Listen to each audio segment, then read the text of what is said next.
Alright guys, the Summer Game Fest was just yesterday, and while they do still have some other events going on, we saw a lot of big names revealed, a lot of big games that people have been expecting or hoping for getting announced.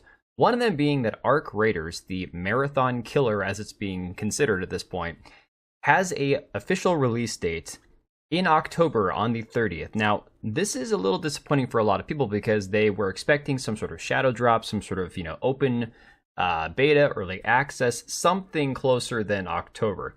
So, of course, this release date did not set well for a lot of people who felt like there was a lot of hype going into this, and unfortunately that they were let down by Embark, who made Arc Raiders. So, of course, you can see a lot of people on Twitter saying the momentum Arc Raiders had was insane. This decision took 99% of the wind out of their sails. Arc Raiders literally just missed capitalizing on the hype of the game. I don't know, I'd happily pay for the game today, and if I had added content throughout the months. I'm gutted, weekend ruined. I think that's a little extreme. This big fan account, Scrappy the Rooster, says, "It's okay if you didn't want to drop the game. The issue is the poorly managed process. You hit a countdown for us to find, but never told us to lower our expectations. The last thing we heard from you guys were soon and not for long. It comes down to a lack of communication and transparency in the end. That said, despite some people saying the hype is dead, I know we'll have the excitement near the launch as the game is one of a kind. 4.5 months sounds long, but time flies fast." I do agree with that. What's weird, though, is we're seeing people actually lashing out at the finals and review bombing it on Steam simply because they are mad over this, non-shadow drop of Arc Raiders. You can see these posts here from Clean, where on Steam there's this person that has not recommended. I hope you neck-bearded, glizzy goblin trolls get what you deserve pulling the crap you did. I hope the purchase button for Arc is like the play button game y'all had, unclickable.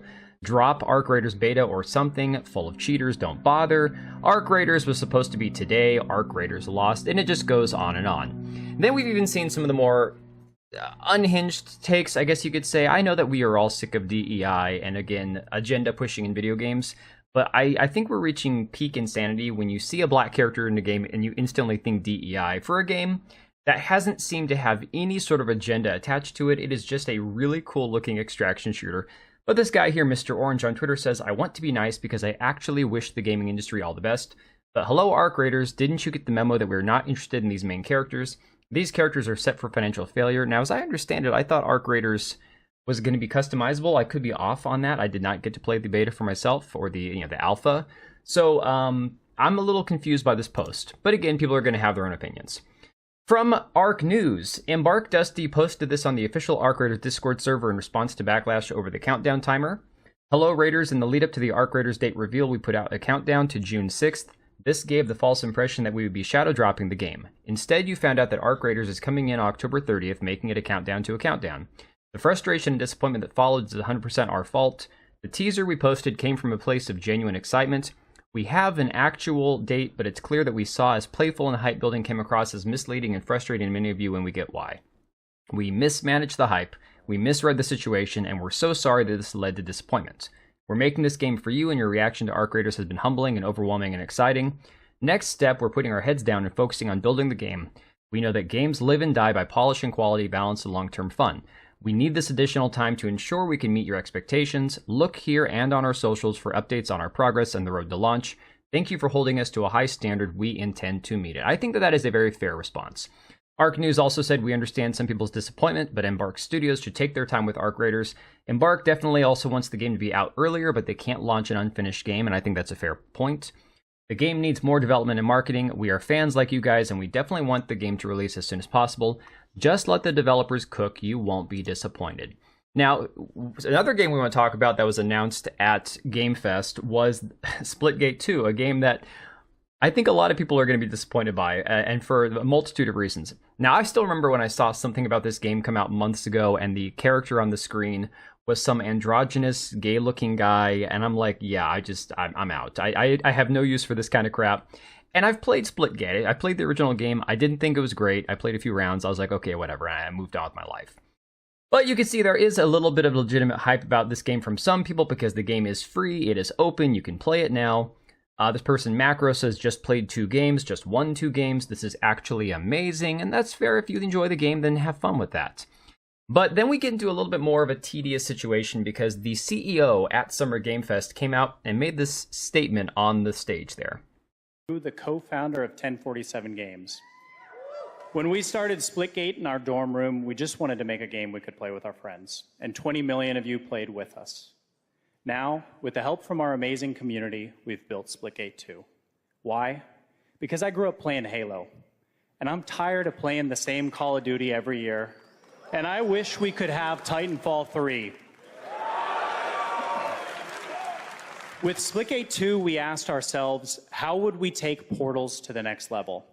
What if you could portal to entirely different worlds? So we combined the action, movement, and gunplay of arena shooters with the scale and intensity of something much bigger. Splitgate Battle Royale launches free right now, and it's fucking awesome.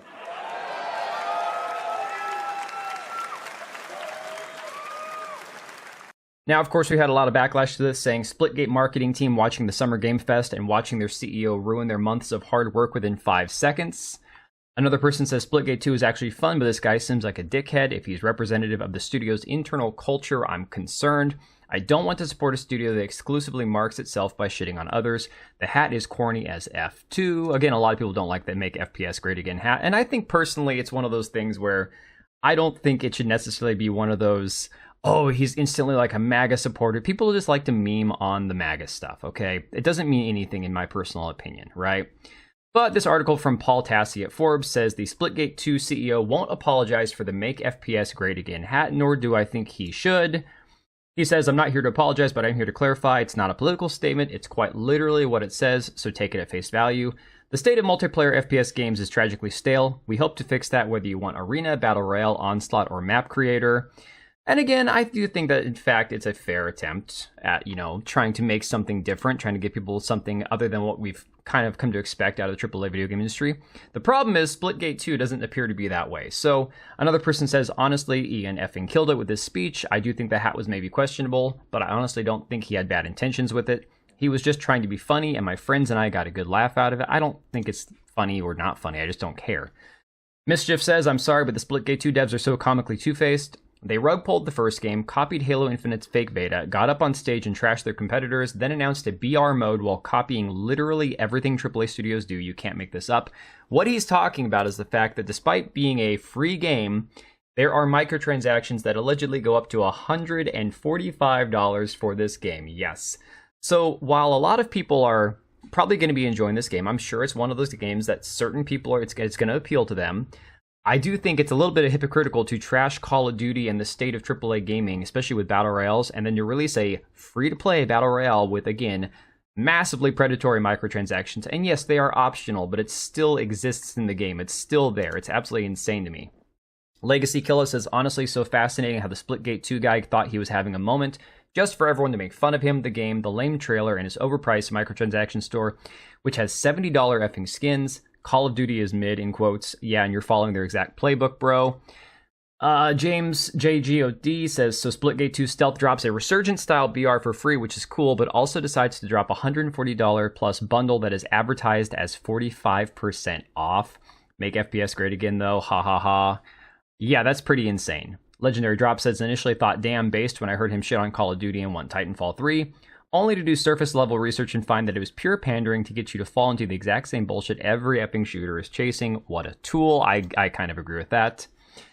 Mischief said, we shouldn't support games solely because they made an independent studio. These guys raised $100 million, which was Baldur's Gate 3 budget, to make Splitgate 2, and this is what they produced with it. Yeah, I think I'm good, man. So the CEO of Splitgate said, 1 wears a hat that is in poor taste. Again, I don't care about the hat. 2 takes petty shots at other games. Don't care about that either, because a lot of games deserve some shade once in a while. 3 proceeds to do completely what other games he takes petty shots at did, which is make a BR and then have overpriced bundles. The entire damn bundle itself is $80. Pretty absolutely insane, in my opinion. Lead Splitgate guy wearing a Make FPS Great Again hat while criticizing modern FPS games, and then proceeding to announce that Splitgate 2 has a Battle Royale mode with a trailer that had Imagine Dragons. Yuck. Music was definitely a choice. What was he cooking? I don't even know at this point. Another guy says he was embarrassing. I like Splitgate 2. It's marred with all the same game service fee, but the gameplay is great. This guy, I'm just actually not going to play the game because this guy sucks so bad. Splitgate 1 died so they could develop Splitgate 2. The beta of Splitgate 2 looked really good. And all that just for a Battle Royale mode and a dumb F CEO just to make the game dead on arrival. Splitgate 2 dev came out on stage shitting on Call of Duty and Halo, and then premiered the most boring effing game trailer ever. LMFAO, what a douche canoe. Again, he's getting completely roasted. Then, of course, somebody with a trans flag. This is to be expected.